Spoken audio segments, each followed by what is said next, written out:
ওসমান হাদি ভাইয়ের কবরে মাটি দিয়ে সেই হাত নিয়ে আপনাদের কাছে উপস্থিত হয়েছে। সেই কবরের তাজা মাটি আমাদের হাতে লেগে আছে এখনো। সেই মাটির শপথ, জুলাইয়ের পক্ষে যারা আছে তাদের জীবনকে যদি হুমকির মুখে ফেলা হয়, আপামর জনতা তারা সকলে একযোগে তারা রাজপথে নেমে আসবে। হাদি ভাই প্রথমত আমার শিক্ষক। আমি বিশ্ববিদ্যালয়ে কোচিং করার সময়টাতে তিনি আমাকে পড়িয়েছেন। বিশ্ববিদ্যালয় জীবনে আন্দোলন সংগ্রামের সাথী হিসেবে আমরা একসাথে ফিলিস্তিনের মুক্তির জন্য আন্দোলন করেছি। 24-এর অভ্যুত্থানে তিনি অংশগ্রহণ করেছেন এবং 24 পরবর্তী সময়ে বাংলাদেশকে নতুন করে সাজাতে এবং এই বাংলাদেশে যে আধিপত্যের ছোঁয়া, বাংলাদেশের সংস্কৃতিতে, বাংলাদেশের রাজনীতিতে, বাংলাদেশের সমরনীতিতে, বাংলাদেশের নদীতে, সীমান্তে, সমুদ্রে এই যে সর্বত্র আধিপত্য, সে আধিপত্যের বিরুদ্ধে সাংস্কৃতিকভাবে, বুদ্ধিবৃত্তিকভাবে, কবিতার মাধ্যমে, প্রতিবাদের মধ্য দিয়ে ওসমান হাদি ভাই নতুন বাংলাদেশে তিনি স্বপ্ন বিনির্মাণ করতে সমর্থ হয়েছিলেন।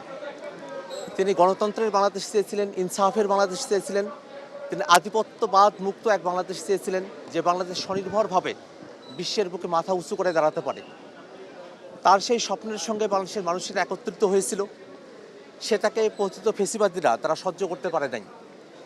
তারা বাংলাদেশ থেকে পালিয়ে গেছে, কিন্তু সেই ভারতের মাটিতে বসেই তারা ওসমান হাদি ভাইকে খুন করার পরিকল্পনা করেছে এবং বাংলাদেশে তারা একটা চক্রের মধ্য দিয়ে ওসমান হাদি ভাইকে সরাসরি গুলি নিক্ষেপ করেছে।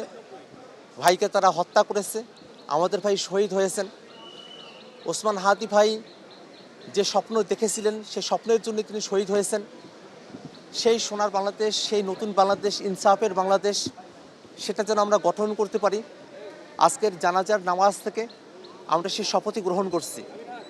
ওসমান হাদি ভাইয়ের মরদেহ কবরে শায়িত করে কবরে মাটি দিয়ে সেই হাত নিয়ে আপনাদের কাছে উপস্থিত হয়েছি। সেই কবরের তাজা মাটি আমাদের হাতে লেগে আছে এখনো। সেই মাটির শপথ, ওসমান হাদি ভাইয়ের জানাজায় এত মানুষের সমাগম হয়েছিল, সে সব মানুষের শপথ।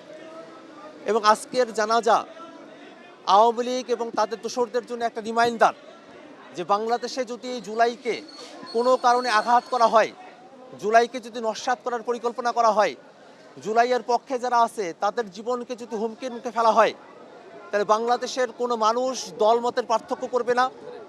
বাংলাদেশের সকল দলের মানুষ, ফেসিবাদ বিরোধী সকল মানুষ, সকল ছাত্র সংগঠন, আপামর জনতা তারা সকলে একযোগে তারা রাজপথে নেমে আসবে। আজকের জানাজার মধ্য দিয়ে সেটা আবারও প্রমাণিত হয়েছে। আজকে জুলাই আমাদের কাছে আবারও ধরা দিয়েছে।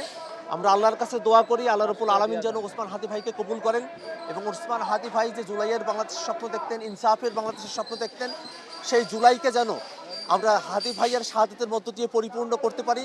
এটা শুধু একজন দুইজন ব্যক্তি নয়, এটা একটা গ্রুপ, একটা চক্র। তারা দেশের ভিতরে থেকে, দেশের বাইরে থেকে এই ষড়যন্ত্র করেছে এবং গুলি তারা করতে সক্ষম হয়েছে। তারা এখনো পর্যন্ত ধরাছোঁয়ার বাইরে আছে। আমরা অন্তর্বর্তীকালীন সরকারের কাছে আহ্বান জানাবো, খুবই দ্রুত সময়ের মধ্যে ওসমান হাদি ভাইকে যারা গুলি করেছে তাদেরকে খুঁজে বের করে গ্রেফতার করতে হবে। তারা যদি ভারতে পালিয়ে থাকে, তাহলে ভারত থেকে তাদেরকে ধরে নিয়ে আসতে হবে। এবং ভারত সরকারের কাছে আমরা দাবি জানাই, শেখ হাসিনা সহ জুলাইয়ের যত গণহত্যাকারী আছে এবং ওসমান হাদি ভাইয়ের খুনিরা যদি ভারতে আশ্রয় নিয়ে থাকে, তাহলে তাদেরকে বাংলাদেশে প্রত্যর্পণ করতে হবে এবং কেবলমাত্র বাংলাদেশের জনগণের সাথে সম্পর্ক তৈরি করার মধ্য দিয়ে, খুনিদেরকে বাংলাদেশে প্রত্যাবর্তনের মধ্য দিয়ে ভারতের সাথে বাংলাদেশের সম্পর্ক মর্যাদাপূর্ণ জায়গায় উন্নীত হবে।